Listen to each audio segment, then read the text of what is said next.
Gaffer, deja vu from a couple of days ago, Peterborough again. How are you feeling out of it?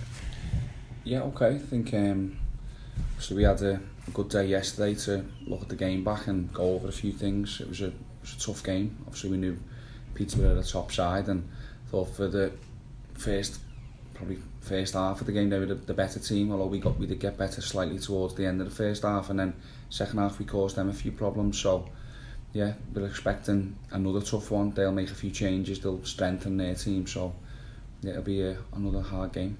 Yeah, we had a close look at them. Obviously, the work that you guys do behind the scenes anyway would have kind of looked at how they played. They're the only team in the league with 6 points so far. They've scored 3 in both their league games as well. They've got some firepower, haven't they?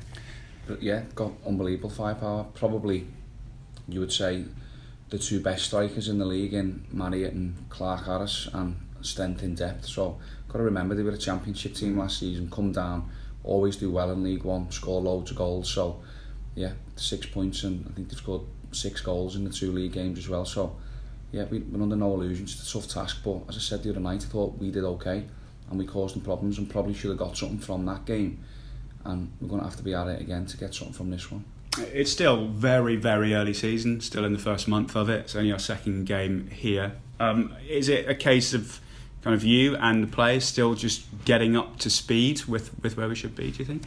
Probably, yeah. I think the season's starting as well a week earlier than last time, maybe. But it's always a bit like this early on in the season. It's a bit, you need 3 or 4 games as a player to feel as though you're match fit and you're ready. I think the performances have been okay. We played really well against Barnsley, not so good against Fleetwood, and I thought we played well the other night. So we're in the swing of things. Everything's going the way we sort of wanted it. It's not going to be perfect after 2-3 games, but just got to keep working hard and keep trying to get things right. You mentioned they might make a few changes into this game. You made quite a few on Wednesday. There were some good performances in there as well from guys that haven't maybe played as many minutes this season. How were you happy with that, and how have they gone since as well in training? Yeah, it was great to get people on the pitch. Obviously Brendan Galloway was the major positive. To get him over an hour of competitive football was great.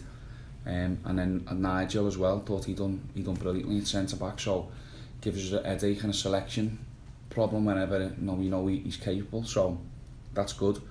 But yeah, it was important, I think, that we did give people an opportunity to stake a place in the team. And as you said, there was a few good performances, 1 or 2 we would like to have done slightly better as well. But it's what you have a squad for. So we used our squad on Wednesday night, and we'll have to use it again on Saturday. I'm sure you will, because of the heat as well. I mean, we saw on Wednesday that drinks break halfway through the first half, and I think that's coming in again, isn't it, for the next few weeks. If it's over 30 degrees, the referee will make the decision to do it. You've been training in it, and we were out in Spain in similar heat. How much of an effect does the prolonged heat have, do you think? Absolutely. I think the players just need to take on more fluid. It's one of them, you kind of forget about it, I think, when you're playing. Once you're in the game, you've just got to concentrate on the game. You don't worry about how hot it is and what time the drinks break is. It's just one of them, you just got to get on with it. Like, we'll obviously have to monitor what we do today with the players. We won't be able to keep them out in the heat for too long and standing around, because that just wouldn't be sensible. So, and we just modify the training sessions, make sure that they're short and sharp and to the point, and then when game day comes, sorry lads if it's hot, but you've just got to get through it.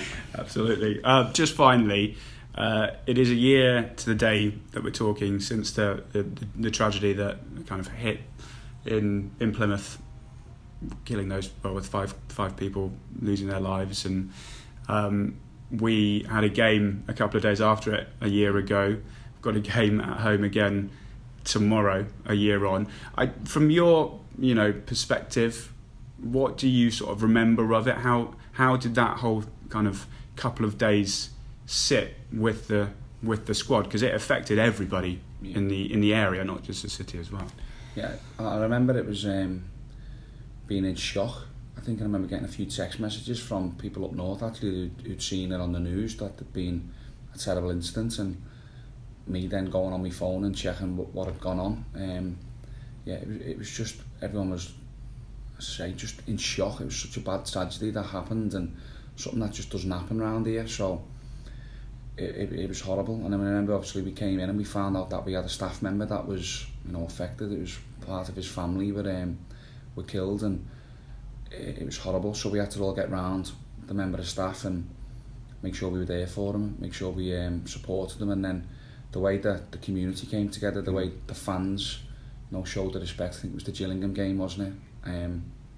It was brilliant, and it just shows what the city of Plymouth's all about. We all came together when the city was in need, really, and showed support, and we will do the same again on Saturday, minute silence, that, you know, everyone will pay their respects.